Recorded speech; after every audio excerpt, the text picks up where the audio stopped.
আসসালামু আলাইকুম। আবারও আপনাদেরকে স্বাগতম আরহাম একাডেমির পক্ষ থেকে বেসিক ইংলিশ পার্ট 3 তৃতীয় পর্বে।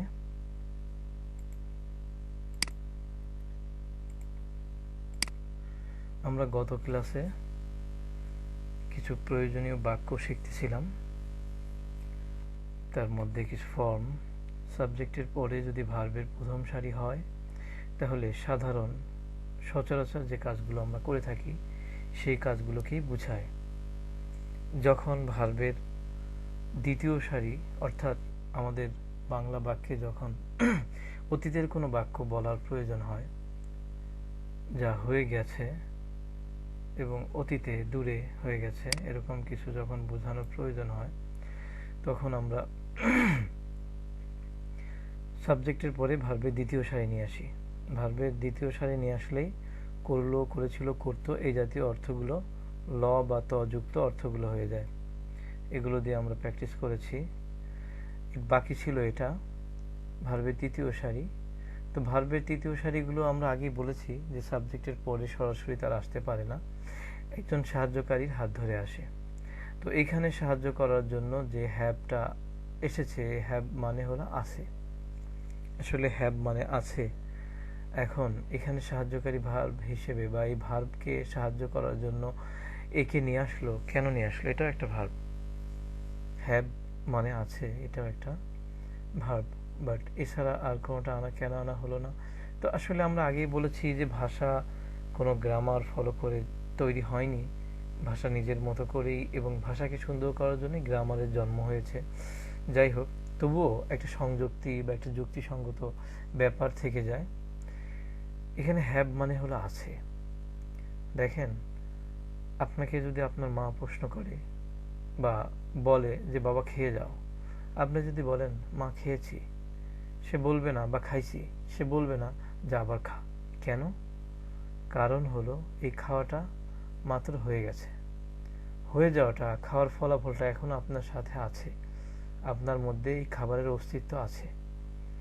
এজন্য যদি আমি বলি, আমাকে মা যদি বলে বাবা খাবার খেয়ে যাও, আমি যদি বলি মা খাইছিলাম, বলবে তাহলে খেয়ে যাও। যদি বলে খাবার খাইছো নাকি, আমি যদি বলি খাইছিলাম, সে বলবে খেয়ে যাও। মানে কি? খাইছিলাম এটা অতীতে চলে গেছে আগে, যার খাবারটা আমার মধ্যে আর নাই। অতএব এইখানে এই হ্যাভ দিয়ে, আসলে এটা গ্রামারের ব্যাখ্যা না, বাট আমরা আমাদের মতো বোঝার জন্যই একটা নিজেকে বোঝানোর জন্য, আর এভাবে বুঝে পড়লে মনে রাখাটা সহজ হয়, সেজন্যই আমরা এভাবে অর্থ করে নিয়েছি, বুঝতে সহজ হবে। এই হ্যাভ আসার কারণে এই আছে বা আছি এই জাতীয় একটা ছ এখানে যুক্ত হবে। আই হ্যাভ গান, আমি গিয়েছি। যদি বলি আই হ্যাভ গান, আমি গিয়েছি, উই হ্যাভ গান, আমরা গিয়েছি, ইউ হ্যাভ গান, তুমি গিয়েছো। হির সাথে হ্যাভ, হি হ্যাভ, দেখেন উচ্চারণটা একটু কষ্ট হয়। তো হ্যাবের আর একটা যমজ বোন আছে বা ভাই আছে, সে হলো হ্যাজ, এইচ এ এস। হ্যাবের চেয়ে উচ্চারণটা সহজ, একই অর্থ, ভিন্নতা কিছুই নেই। হ্যাবেরই আরেকটা যমজ বা প্রতিরূপ বা অনুরূপ, মানে ভিন্ন একটা রূপে বাট একই কাজ। তো সেটাকে আমাদের হি, সি, ইট এবং নাম, আমরা আগেও দেখেছি আগের ক্লাসে যে এই চারজন একটু ভিন্ন। বরাবরই এটা মাথায় রাখতে হবে, এদের জন্য নিয়মগুলো একটু ভিন্ন হবে, তারা ভিন্নভাবে চলতে পছন্দ করে, তাদের জন্য ভিন্ন কিছু উপাদানই সবসময়ের জন্য প্রয়োজন হয়। যাই হোক, তো এখানেও আমরা আই হ্যাভ গান, আমি গিয়েছি, উই হ্যাভ গান, আমরা গিয়েছি, ইউ হ্যাভ গান, তুমি গিয়েছো, ইউ হ্যাভ গান, তোমরা গিয়েছো। হি হ্যাজ গান, এটা হি হ্যাভ গান বলতে গেলে ভূতে একটা চাপ লাগে, কারণ হ্যাভ নিঃশ্বাসটা আটকে যাচ্ছে, হ্যাজ নিঃশ্বাসটা ছেড়ে দিচ্ছে, একটু সহজ হচ্ছে উচ্চারণে। আমি আগেও বলেছি ভাষা তাই যা মানুষ সহজে উচ্চারণ করতে পারে। অতএব এই জন্যই এখানে হ্যাবের আরেকটা শব্দ হ্যাজ একই অর্থের, বাট উচ্চারণের ভিন্নতার সহজকরণের জন্য তার জন্ম দেওয়া হয়েছে। সেটা হি, সি, ইট এবং নামের সাথে হ্যাজ যুক্ত হবে। তো হি হ্যাজ গান, সে গিয়েছে। শি হ্যাজ গান, সে গেছে। দে হ্যাভ গান, তারা গেছে। ইট হ্যাজ গান, এটা গেছে। দে হ্যাভ, দের সাথে হ্যাভ কোনো সমস্যা নাই, বাট ইট হ্যাজ পড়াটা একটু কঠিন। রুকসানা হ্যাজ গান, রুকসানা গেছে। তো এই জিনিসগুলো আমরা একবার চর্চা করে নেব। আর একটা অনুরোধ থাকলো, প্রত্যেকটা জিনিস আপনারা লিখে নেবেন। আমি এই ক্লাসগুলো একটা লিঙ্কে দেব, তার আগে আপনারা প্রত্যেকে খাতায় লিখে নেবেন। লিখে নিলে কি হবে, এই জিনিসগুলো পড়ার চেয়েও বেশি উপকার হবে। মানে পড়াতে উপকার হচ্ছেই, লেখাতে একবার লিখলে কয়েকবার পড়ার চেয়ে বেশি উপকার হয়।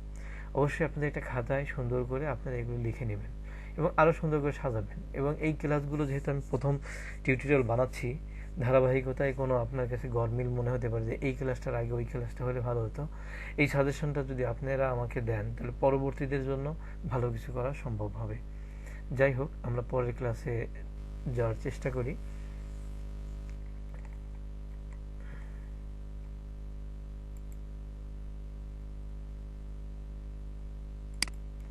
এইখান থেকে কিছু গুরুত্বপূর্ণ বাক্য যেগুলো আমরা অলরেডি ব্যবহার করেছি, তার মধ্যে ভার্ব এবং সাবজেক্ট এবং ভার্বের প্রথম সারি সাধারণত বা সচরাচর যে সমস্ত কাজগুলো করি এই জাতীয় অর্থ দেয়।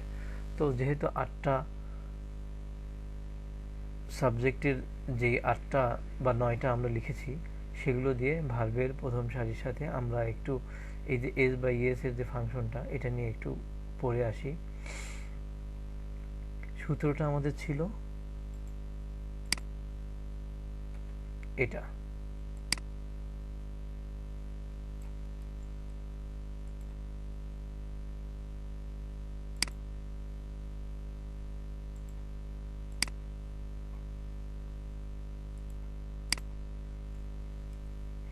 যা হোক, এই নিচে আমরা নিয়ে আসলাম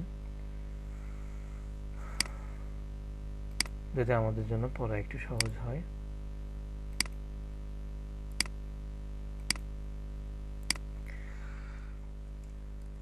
দেখেন, আই গো আমি যাই, উই গো আমরা যাই, ইউ গো তুমি যাও, ইউ গো তোমরা যাও, হি গোস আমরা আগেই বলেছিলাম হি সি, ইট এবং নাম এদের সাথে ভার্বের শেষে এস বা ইএস যুক্ত হয়। তো আমরা দেখেছি যে সমস্ত ভার্বের শেষে এস পড়া যায় না শুধু এস যুক্ত করে, তার মধ্যে হলো যদি ভার্বের শেষ অক্ষরটা এস হয়, ডাবল এস হয়, এস এইচ হয়, অথবা সিএইচ এর উচ্চারণ চ এর মধ্যে হয়, অথবা জেড অথবা এক্স অথবা জেড হয়। ভার্বের শেষ অক্ষর তার শেষে একটা এস দিয়ে পড়া যায় না। আপনারা চেষ্টা করে দেখবেন যে এস দিলে উচ্চারণ হয় না, লেখাতে হয়তো লেখা যেতে পারে পাশাপাশি, বাট উচ্চারণ করা খুব কঠিন হয়। কিন্তু একটা নিয়ম ব্যতিক্রম, সেটা হলো ও। ভার্বের শেষ অক্ষরটা যদি ও হয় তাহলেও সেখানে ইএস যুক্ত হয়। তাহলে আই গো আমি যাই, উই গো আমরা যাই, ইউ গো তুমি যাও, ইউ গো তোমরা যাও, হি গোস সে যায়, শি গোস সে যায়, দে গো তারা যায়, ইট গোস এটা যায়, নেম অর্থাৎ খালিদ গোস খালিদ যায়। তো এভাবে বেশ কয়েকবার পড়ে ফেলবেন, তাহলে আপনার আয়ত্ত এসে যাবে। দ্বিতীয় নম্বর সারিটা আমরা পড়েছিলাম আই ওয়েন্ট, এটা হলো সাবজেক্ট এর সাথে ভার্বের দ্বিতীয় সারি যুক্ত হয়ে ল জাতীয় অর্থ অথবা ত জাতীয় অর্থগুলো আমরা খুব সহজে করে ফেলতে পারি। আই ওয়েন আমি গেলাম বা গিয়েছিলাম বা যেতাম, উই ওয়েন আমরা গেলাম গিয়েছিলাম বা যেতাম, ইউ ওয়েন তুমি গেলা গেলে গিয়েছিলে বা যেতে, ইউ ওয়েন তুমি গিয়ে তোমরা গেলে গিয়েছিলে বা যেতে। কারণ ইউ মানেই তুমি, ইউ মানেই তুই, ইউ মানে আপনি, ইউ মানে তোমরা, ইউ মানে আপনারা, ইউ মানে তোরা। একবচন এবং বহুবচন এটা মানে এটার ভদ্র এবং সচরাচর ব্যবহার সব শব্দগুলোই এক ইউ থেকেই হয়। তুই তুমি বাংলাতে ভিন্নতা থাকলেও ইংরেজিতে এক ইউ দিয়েই সবাইকেই বোঝানোর এই রীতিটা রয়ে গেছে। অতএব আমরা এটা আমাদের মতো করে জেনে নেব। তো ইউ ওয়েন্ট তোমরা গেলে বা গিয়েছিলে বা যেতে, হি ওয়েন্ট সে গেল গিয়েছিল বা যেত, শি ওয়েন্ট সে গেল গিয়েছিল বা যেত, দে ওয়েন্ট তারা গেল গিয়েছিল বা যেত, ইট ওয়েন্ট এটা গেল গিয়েছিল বা যেত, খালিদ ওয়েন্ট খালিদ গেল গিয়েছিল বা যেত। এক একটা কমসে কম 10 বার করে পড়ে ফেলবেন আপনারা। আমি সময়কে বাঁচানোর জন্য বেশি টিউটোরিয়ালে বেশি উপাদান মানে নিয়ে আসার জন্যই নিজে 10 বার করে পড়ে আপনাদের আর সময় নষ্ট করলাম না। তো এইখানে দেখেন 3 নাম্বার এই লাইনে সাবজেক্ট এবং ভার্বের এই সূত্রের মতোই V1 অর্থাৎ ভার্বের প্রথম সারি, কিন্তু আমার অর্থ দরকার শেষে ব। আমি যাব, আমি খাবো, আমি করব, পড়ব, যা এখনো করি নাই সামনে করব। তাহলে আমার এখানে সূত্রের সাথে কিছুটা ভিন্নতা যদি না নিয়ে আসি, এই ব অর্থ দিতে পারবো না। তো এই ব অর্থ দেওয়ার জন্য আমরা কাকে নিয়ে আসছি, এই উইল। উইল শব্দটার সাথে আপনারা পরিচিত থাকার কথা, কারণ বিভিন্ন মুভি বা ড্রামা বা নাটকে দেখেছেন যে কেউ তার জীবনের একটা অংশে তার নিকট আত্মীয় বা কারোর জন্য কিছু সম্পদ উইল করে যায়। উইল মানে হলো ইচ্ছা শক্তি বা কোনো কিছু ইচ্ছা করা। আসলে ভবিষ্যতের কাজ এটা আমরা এখনো করিনি, করার জন্য ইচ্ছা করেছি। যেরকম আমি কাউকে বললাম ভাই আগামীকাল ঢাকা যাব, এটা আগামীকাল ঢাকা যাওয়ার একটা ইচ্ছা। বা কাউকে বললাম যে আমি খাবো, এখনো খাই নাই, খাওয়াটা আমার ইচ্ছা। তো এজন্য ইচ্ছার এই মৌলিক শব্দটাকেই, এই ভাবকে সাহায্য করার জন্য নিয়ে আসা হয়েছে আই উইল। আর এই উইল এগুলোর পরে সবসময় ভার্বের প্রথম সারি হয়, এটা একটা সূত্র। যেমন আরেকটা জিনিস আমাদের বোঝার জন্য আমরা বলতে পারি যে এখানে যেহেতু এইটার সাথে এটা একটা ভিন্নতা আমরা খুঁজেই পেয়েছি, এখন আর কনফিউজড হওয়ার কোনো সম্ভাবনা নেই যে সাবজেক্টের পরে ভার্বের প্রথম সারি, কারণ উইল দিয়ে এটা সেপারেট করা হয়েছে এটার সাথে এটা। অতএব এখানে আর দ্বিতীয় সারির ভার্ব তুলনামূলক উচ্চারণ কঠিন, তৃতীয় সারির ভার্ব আরও কঠিন। অতএব আমরা সহজ রাখাটাই বাঞ্ছনীয়, কারণ ভাষা তাই যা মানুষ সহজে উচ্চারণ করতে পারে। অতএব আমার সাথে 10 বার পড়ে ফেলি।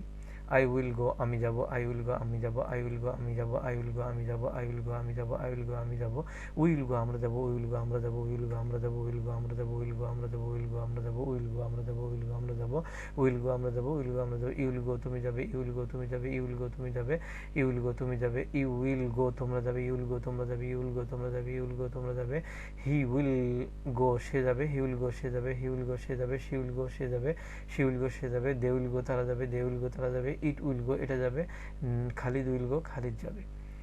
দেখেন এখানে কিন্তু এদের জন্য ভিন্ন রুলস হয়নি, কারণ এখানে উইল দিয়ে পড়াটা তাদের জন্য সহজ। কিন্তু এখানে হি গো, হি গোস বললে যেরকম সহজ হয়, বাট এখানে হি গোটা যেরকম একটু কঠিন, কিন্তু এখানে সেই কঠিনতা নাই। কাঠিন্যতা না থাকার কারণে এখানে উইলটাকেই রেখে দেওয়া হয়েছে, এবং এদেরও কোনো পরিবর্তন বা এক্সট্রা কিছু এদের জন্য যুক্ত হয়নি। এই জন্যই গ্রামার রুলস যখন আপনি মুখস্থ করবেন তখন দেখবেন যে রুলসের সাথে কোনো রুলসের সামঞ্জস্যতা নেই, এজন্য রুলস বাদ দেন। এখান থেকে যেটা আমার বোঝার জন্য সহজ, এরকম জিনিস আয়ত্ত করার চেষ্টা করেন, সহজ হবে। তো আজকে আমরা আরেকটা স্ট্রাকচার শেখার চেষ্টা করব। দেখেন একটা ভার্ব, মৌলিক ভার্ব, সেই ভার্বটা হচ্ছে বি, তার দ্বিতীয় ফর্মটা হলো ওয়াজ বা ওয়ার, তৃতীয় ফর্মটা হলো বিন। ডু ডিড ডান যেরকম, বি ওয়াজ বিন একই রকম। বি মানে হলো থাকা বা হওয়া, বি মানে থাকা বা হওয়া। ছিল, ওয়াজ মানে ওয়াজ বা ওয়ার যেটাই বলেন ছিল, এখানে একই ব্যাপার যে মূল শব্দটা ওয়াজ, কিন্তু কিছু মানে সাবজেক্টের সাথে ওয়াজ উচ্চারণ করাটা কঠিন হয়ে যায়, তখন ওয়ার উচ্চারণ করাটা সহজ। তো ওয়াজের সাথে সাথে তার একটা যমজ বোন হিসেবে ওয়ারকে নেওয়া হয়েছে। বাট বিন এটা সবার জন্য উচ্চারণ করা সহজ, এজন্য বিনকে বিনের জন্য রেখে দেওয়া হয়েছে, বিন মানে হয়েছে। তো যাই হোক, এগুলোর ব্যবহার আমরা দেখব। এখন এই বিটা আরও উচ্চারণের দিক থেকে বি সবার সাথে, যেরকম এই 8টা সাবজেক্টের সাথে যদি আমি থাকি বা আমি আসি বোঝানোর, যে আমার থাকা বা মানে যেরকম আমি ভালো আছি মানে কি আমার ভালো থাকার একটা অবস্থা বোঝাচ্ছে। এই বাক্যটা আসলে কোনো কাজ করা বোঝাচ্ছে না, এই বাক্যে আমার একটা অবস্থাকে বোঝাচ্ছে। এরকম কিছু বাক্য আমরা পাবো যে বাক্যে কোনো কাজ করা বোঝাবে না, বাট সেখানে তার কোনো অবস্থা বা তার পরিচয় বোঝাবে, যে আই এম স্টুডেন্ট, আমি একজন ছাত্র। তো এখানে আমি অ্যাম না নিয়ে আসলেও তো হতো। কেন অ্যাম নিয়ে আসলাম? আসলে অ্যামটা কে, আগে আমার এই পরিচয় জানতে হবে। অ্যামটা হলো বি এর যমজ 3টা রূপ, একই আচরণ একই। বি এখানে যদি বলি আই বি, আর এটা বলারই বা প্রয়োজন কেন, আই স্টুডেন্ট বললেও তো হতো, কিন্তু আসলে বাক্যটা কি? বাক্যটা হলো আমি হই একজন ছাত্র। এখানে একটা হই উজ্জ আছে, যেটা বাংলায় উচ্চারণ করা প্রয়োজন নেই। আমি ভালো, আসলে আমি ভালো আছি এই কথাটা এর মধ্যে উজ্জ আছে, যেটা না বললে হয়, কিন্তু ইংরেজিতে সেটা অবশ্যই আনতে হয়। ইংরেজি প্যাটার্নের মধ্যে আমি ভালো আছি বা আমি হই একজন ছাত্র এই কথাটা বলার জন্য অবশ্যই এই বি ভার্বের সাহায্য নেওয়া হয়। যেহেতু আই বি এ স্টুডেন্ট, কথাটা কেমন শোনা যায়? ভালো লাগে না, কথাটাকে সুন্দর করার জন্য আয়ের সাথে উচ্চারণ সহজ হয় এরকম বির 3টা যমজ রূপের একটা রূপ নেওয়া হয়েছে, সেটা হলো আই অ্যাম, আমি, হই। একই অর্থ, অর্থের কোনো ভিন্নতা নেই। এই ধরনের বাক্যে অবশ্যই এটা নিয়ে আসতে হবে। আর এখানে একটা অবস্থা, আই অ্যাম ওয়েল, আমি ভালো আছি। আই অ্যাম এ স্টুডেন্ট, আমি একজন ছাত্র। আই অ্যাম এ টিচার, আমি একজন শিক্ষক। এই জাতীয় বাক্য হিউজ, প্রচুর পরিমাণ আমাদেরকে বানাতে হবে। অতএব এইখান থেকে এই মৌলিক জিনিসটা আমাদেরকে জেনে যেতে হবে যে বি আসলে অনেক সময় আমরা বইতে লেখা দেখি বিভার বিভাব বিভার, আসলে বিভার বলতে কি? বি তো আসলে মৌলিক একটা ভাব, তার যে 3টা রূপ, এই 3টা রূপকেই বলা হয়েছে। কেন 3টা আলাদা করা হয়েছে? কারণ কারোর সাথে এই 8টার, কারোর সাথে অ্যাম ভালো, যেরকম শুধু আইর সাথে অ্যামটা ভালো উচ্চারণ হয়। উই অ্যাম, এটা উচ্চারণ করাটা জটিল মনে হয়, কিন্তু উইর সাথে আরটা আবার খুব সুন্দর উচ্চারণ হয়, উই আর। আবার হির সাথে এম বা আর যেটাই দেন সেটাই একটু উচ্চারণে কষ্ট হয়, কিন্তু he is, he is, is উচ্চারণটা খুবই সহজ। যেরকম রুকসানা ইজ, রুকসানা আর বা রুকসানা এম, এটার তুলনায় রুকসানা ইজটা সহজ। অতএব এই জন্যই এই শব্দগুলোকে তৈরি করা হয়েছে, যেটা আমাদের এখান থেকে বুঝে গেলে খুবই সহজ হবে। আসেন এই বাক্যগুলো আমরা 10বার করে একটু পড়ে নিই, অথবা কয়েকবার করে পড়ে নিই। আই এম ওয়েল, আমি ভালো আছি। আই এম ওয়েল, আমি ভালো আছি। আই এম ওয়েল, আমি ভালো আছি। আই এম ওয়েল, আমি ভালো আছি। আই এম ওয়েল, আমি ভালো আছি। এটাকে যদি আপনি আছি নাও বলেন তবু হবে। আই এম ওয়েল, আমি ভালো। আই এম ওয়েল, আমি ভালো। আই এম ওয়েল, আমি ভালো। আই এম ওয়েল, আমি ভালো। উই আর ওয়েল, আমরা ভালো। উই আর ওয়েল, আমরা ভালো। বা উই আর ওয়েল, আমরা ভালো আছি। উই আর ওয়েল, আমরা ভালো আছি। উই আর ওয়েল, আমি ভালো আছি। ইউ আর ওয়েল, তুমি ভালো আছো। ইউ আর ওয়েল, তুমি ভালো আছো। ইউ আর ওয়েল, তুমি ভালো আছো। ইউ আর ওয়েল, তুমি ভালো আছো। ইউ আর ওয়েল, তোমরা ভালো আছো। ইউ আর ওয়েল, তোমরা ভালো আছো। ইউ আর ওয়েল, তোমরা ভালো আছো। হি ইজ ওয়েল, সে ভালো আছে। হি ইজ ওয়েল, সে ভালো আছে। হি ইজ ওয়েল, সে ভালো আছে। শি ইজ ওয়েল, সে ভালো আছে। শি ইজ ওয়েল, সে ভালো আছে। দে আর ওয়েল, তারা ভালো আছে। দে আর ওয়েল, তারা ভালো আছে। ইট ইজ ওয়েল, এটা ভালো আছে। ইট ইজ ওয়েল, এটা ভালো আছে। রুকসানা ইজ ওয়েল, রুকসানা ভালো আছে। এখন আছে না বললেও রুকসানা ভালো, বা আই এম এ স্টুডেন্ট, আমি একজন ছাত্র। আই এম এ টিচার, আমি একজন শিক্ষক। এভাবে আমরা এই জাতীয় আর অনেক বাক্য বানাবো। জাস্ট এখান থেকে মৌলিক কিছু জিনিস, এই স্ট্রাকচারটা, যে এখানে অ্যামটা কেন প্রয়োজন। আসলে বাংলায় যে এখানে হই ছিল, ইংরেজিতে বাংলার হইটাকে আমরা উচ্চারণ করি না, বা এই আসিটাকে উচ্চারণ না করলেও বাক্য চলে। আই এম বিজি, আমি ব্যস্ত। এই যে শব্দটা, আমি হই ব্যস্ত, অথবা আমি ব্যস্ত আছি, বা আমি ব্যস্ত থাকা, এই যে থাকা শব্দটা, আমি ব্যস্ত মানে কি, আমার ব্যস্ত থাকাটা বোঝাচ্ছে। এটা উজ্জ্ব করে দিলেও আমার বাংলাতে এটার অর্থ তুলতে সমস্যা নেই, কিন্তু ইংরেজিতে এটা অবশ্যই লাগবে। এটা বাদ দিলে বাক্যই হবে না। আমরা আগেই বলেছিলাম যে বা ভার্ব ছাড়া সাধারণত কোনো বাক্য হয় না, যে বাক্য দ্বারা একটা অর্থ প্রকাশ বা পরিপূর্ণ অর্থ প্রকাশ করা হয়। যাই হোক, কিছু হচ্ছে বাক্যাংশ যেগুলোকে ফ্রেজ বলে, যেটা আমরা পরে শিখব। তো কোনো কোশ্চেন এসে থাকলে আপাতত কোশ্চেন মনের মধ্যে রাখেন, পড়তে পড়তে সেই কোশ্চেনগুলো যে ভার্ব ছাড়া বাক্য হয় না, এটা আবার কেমন কথা, সামনে একা এই জবগুলো আমরা পেয়ে যাব। দ্বিতীয় নাম্বারে দেখেন, এখানে আমি আরেকটা স্ট্রাকচার নিয়ে এসেছি, যেরকম আমি আছি, আর এখানে আমার আছে। কি আছে? এটা কলম। এই জায়গায় আমরা অনেকেই প্যাচ লাগাই ফেলি, যে I have a pen. I have, have মানে আছে, আমরা গত ক্লাসে, এই ক্লাসের শুরুতে আলোচনা করেছি। আই হ্যাভ, আমার আছে। কি আছে? একটি কলম, a pen. I have a pen, আমার একটা কলম আছে। এই ব্র্যাকেটের মধ্যে বোঝানো হয়েছে যেখানে একটা নাউন বসে বা নাম বসে। তাহলে আই হ্যাভ এ পেন, আমার একটা কলম আছে। আই হ্যাভ এ পেন, আমার একটা কলম আছে। উই হ্যাভ এ পেন, আমাদের একটা কলম আছে। উই হ্যাভ এ পেন, আমাদের একটা কলম আছে। ইউ হ্যাভ এ পেন, তোমার একটা কলম আছে। ইউ হ্যাভ এ পেন, তোমার একটা কলম আছে। ইউ হ্যাভ এ পেন, তোমার একটা কলম আছে। ইউ হ্যাভ এ পেন, তোমাদের একটা কলম আছে। ইউ হ্যাভ এ পেন, তোমাদের একটা কলম আছে। ইউ হ্যাভ এ পেন, তোমাদের একটা কলম আছে। হি হ্যাজ এ পেন, তার একটা কলম আছে। হি হ্যাজ, আমরা আগেই গত ক্লাসেই বলেছি, হ্যাভের চেয়ে হির সাথে হ্যাজের উচ্চারণ সহজ। অতএব হ্যাভের যমজ বোন হ্যাজকে এখানে নিয়ে আসা হয়েছে। অর্থ একই, কোনো ভিন্নতা নেই এদের। যাই হোক, he has a pen, he has a pen, কিন্তু হির সাথে যদি হ্যাভ লাগান বাক্যটা ভুল হবে, কারণ এটাই এখন নিয়ম হয়ে গেছে যে এভাবে উচ্চারণ করা সহজ। আর সহজ হওয়ার পরে যেন ভাষার মধ্যে আর কোনো বিশৃঙ্খলা না হয়, এক একজন এক তার মতো যেন ব্যবহার না করে, যাতে শ্রোতা শুনতে বা বুঝতে জটিলতায় না পড়ে। এজন্য এই রুলসটাই আমাদের ফলো করতে হবে। হি হ্যাজ এ পেন, তার একটা কলম আছে। হি হ্যাজ এ পেন, তার একটা কলম আছে। শি হ্যাজ এ পেন, তার একটা কলম আছে। দে হ্যাভ এ পেন, তাদের একটি কলম আছে। ইট হ্যাজ এ পেন, এর একটি কলম আছে। Rukhsana has a pen, Rukhsana একটি কলম আছে। আমরা প্রথম ক্লাসে দেখেছিলাম মাই মানে আমার, কিন্তু এখানে কি হচ্ছে, আই মানেই আমার। কেন? আই হ্যাভ এ পেন, আমার একটি কলম আছে। এখানে অনেকেই মাই হ্যাভ লাগানোর চেষ্টা করেন, কিন্তু আমরা ওই ক্লাসে স্পষ্ট করেছি মাই কখনো সরাসরি সাবজেক্ট হিসেবে আসতে পারে না।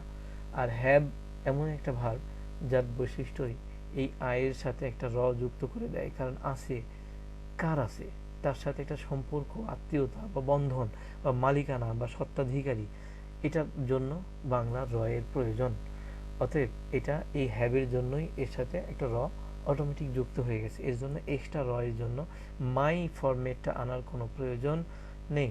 প্রথম ক্লাসটা যদি এখানে আবার আপনি কনফিউজ হন, প্রথম ক্লাসটা আরেকবার একটু দেখবেন। যাই হোক, আই হ্যাভ এ পেন, এ ধরনের প্রচুর বাক্য আমাদেরকে প্রতিদিন আমাদের প্রাত্যহিক জীবনে বানাতে হয়। আমার একটা কলম আছে, আমার একটা বই আছে, আমার একটা খাতা আছে, আমার একজন বন্ধু আছে, আমার একটি আমরা একটা গান বলি, আমার একটা নদী আছে। তো এই জাতীয় আমাদের প্রচুর পরিমাণ আছে বলতে হয়, তার আছে এটা বলতে হয়। এখান থেকে জাস্ট সাবজেক্ট এবং একটা কমন ভার্ব, এখানে কিন্তু ভার্ব আমি চেঞ্জ করতে পারতেছি না, ভার্বের এই দুইটা রূপ আমরা চেঞ্জ করতেছি। আর এটা কি, এটা একটা মৌলিক ভার্ব যে অন্য ভার্বকে সাহায্য করার জন্য আসতে পারে। দেখেন কতগুলো ভার্বকে, কতগুলো সাবজেক্টকে সে সাহায্য করে সবার আছে এটা বোঝাচ্ছে।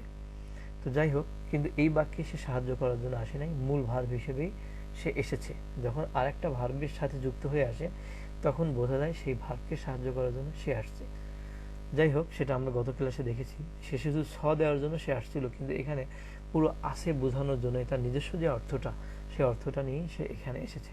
আমার একটা কলম আছে, আমাদের একটা কলম আছে, আমার একটা বই আছে, আমার একটা খাতা আছে, এই জাতীয় বাক্যগুলো আমরা নেক্সট একটা দুইটা ক্লাস থেকেই বাংলা অনেক বাক্য দেব, যে বাক্যগুলো আমাদেরকেই, যার ইংলিশটা দেব না, আপনারাই সেটার অর্থ করবেন। আমরা এখানে একসাথে বসে কেউ কাউকে হেল্প করার চেষ্টা করব, এবং এটা কমিউনিটির মাধ্যমে, এবং নিজেদের টাস্ক থাকবে, নিজেরা যখন করব তখন দেখবেন জটিলতাগুলো আরও মানে দূর হয়ে যাচ্ছে। তো এখন এইখানে একটা রুলস খুব ভালো করে মনে রাখতে হবে।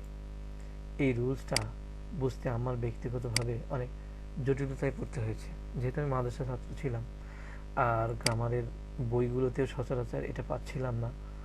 তো বুঝতে, আর এই দেয়ার, কেন এখানে দেয়ার, তো দেখেন আমি যেরকম এখানে বললাম আমার একটা কলম আছে, তোমার একটা কলম আছে, রুকসার একটা কলম আছে, এখানে একটা মালিক আমরা খুঁজে পাচ্ছি, কার আছে, কিন্তু কিছু জিনিস আছে আমার বলার প্রয়োজন হয়, কিন্তু সেই জিনিসটা কার নির্দিষ্ট করে বলা যায় না, অনেক সময় জানা নাই, অনেক সময় জানা থাকলেও সেটা আসলে নির্ধারিত ওভাবে না।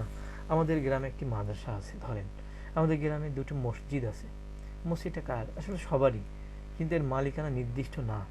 এই সমস্ত ক্ষেত্রগুলো আমি কিভাবে বলবো? সেক্ষেত্রে এই বলার ইংরেজির একটা সূত্র হলো যে শুরুতে একটা দেয়ার নিয়ে আসো। দেয়ার কমন একটা মালিকানাকে বুঝাবে। দেয়ার মানে আসলে দেয়ার শব্দটার মূল অর্থ হলো সেখানে, হেয়ার মানে এখানে, হেয়ারের আগে টি লাগাই দিলে কি হয়, দেয়ার হয়। তো দেয়ার আমি আরেকটা ক্লাসে, প্রথম ক্লাসে অথবা দ্বিতীয় ক্লাসে বলেছিলাম যে দেয়ার THEIR, ওখানে ছিল কি THEIR, উচ্চারণ একই, পার্থক্য হলো হেয়ারের আগে টি যুক্ত হয়ে যে দেয়ার হয় সেই দেয়ার মানে সেখানে, কারণ হেয়ার মানে এখানে, আর যে এর বিপরীত যে দেয়ারটা সেটাই বুঝতে হবে তাদের। আমাদের প্রথম ক্লাসে এটা ছিল তাদের বোঝানোর। যাই হোক, এখানে একটা দেয়ার যুক্ত হয়, দেয়ারের পরে হ্যাভ আসে না, দেয়ার হ্যাভ উচ্চারণটা আবার কঠিন। তো ভিন্নভাবে এখানে একটা ভার্ব দেয়া দরকার, তো এখানে নিয়ে আসা হয়েছে কি ইজ, দেয়ার ইজ, ইজ মানে থাকা বা হওয়া, আমরা এখানে পড়েছি বি ভার্ব, অতএব বি দিয়ে যেহেতু অর্থ উঠে যাচ্ছে তো এই ভিন্নতার জন্য হ্যাভ আনা হয়নি। তো দেয়ার ইজ এ পেন। তো এখানে আরেকটা জিনিস যেটা হলো যে অনেকেই এখানে প্যাচ লাগে, এইটাতে আমরা আবারও ফিরে আসবো। এখানে আরেকটু কথা বলে নিই, যেরকম আমি আছি, আই এম ওয়েল, আমি ভালো আছি। যদি বলি আমার একটা কলম আছে, বলে I am a pen, I am a pen, আরে আই এম ওয়েল, আমি ভালো আছি, আমার আছে তো না। আমার যখন আছে তখন অবশ্যই সাবজেক্টের পর একটা হ্যাভ আসবে অথবা হ্যাজ আসবে। সাবজেক্ট যদি হি হয়, সি হয়, ইট হয় অথবা নাম হয়, অবশ্যই হ্যাজ আসবে। বাকি তো এই জিনিসটাও আমরা এখান থেকে মনে রাখার চেষ্টা করব। আর এ জাতীয় আমার অনেক আছে, কি কি আছে এগুলো লিস্ট করে ফেলবেন। কিন্তু যেখানে মালিক নাই সেখানে আমরা কাকে নিয়ে আসবো? দেয়ার। এই 8 জন 9 জনের কেউ আসবে না, সেখানে মালিক হয়ে আসবে দেয়ার। এটাই ইংরেজদের রুলস, আমরা এটাই মেনে নেব। এখানে তর্ক করতে গেলে কোনো লাভ নাই, কার সাথে তর্ক করবো শেখা হবে না। তো দেয়ার ইজ এ পেন, আর দেয়ারের পরে হ্যাভ হয় না, ইজ হয়। একবার মনে রাখবেন, দেয়ার ইজ এ পেন, একটি কলম আছে। কলমটা কার জানা নেই। দেয়ার ইজ এ বুক, একটি বই আছে। দেয়ার ইজ এ ম্যান, একজন লোক আছে। আপনি বলতে পারেন there is a man on the street, রাস্তার উপর একজন লোক আছে। দেয়ার ইজ এ বুক, একটি বই আছে। অন দ্য টেবিল, টেবিলের উপর। অন মানে উপরে, সবারই জানা আছে, না জানা থাকলে সামনে আমরা এগুলো ধারাবাহিকভাবে কয়েক ক্লাসের মধ্যে জেনে নেব। যাই হোক, এগুলোর জন্য আলাদা একটা ক্লাসই থাকবে। উপরে, নিচে, ডানে, বামে, সামনে, পেছনে, এই যে শব্দগুলো আমাদের প্রচুর ব্যবহার করতে হয়, সেই শব্দগুলোর। দেয়ার ইজ এ পেন, একটি কলম আছে। আসলে এ মানে কি? একটি। আমার এটা খুদখুদে স্বভাব যে প্রত্যেকটার ব্যাখ্যা জানার চেষ্টা করা। আসলে এইটার ব্যাখ্যা আমি আমার মতো করে দাঁড় করে নিয়েছি, যেটা আপনাদেরকে আশা করি কিছুটা হেল্প করবে। সেটা হলো, এখানে যদি আমরা একটা শব্দ লিখি, সরি,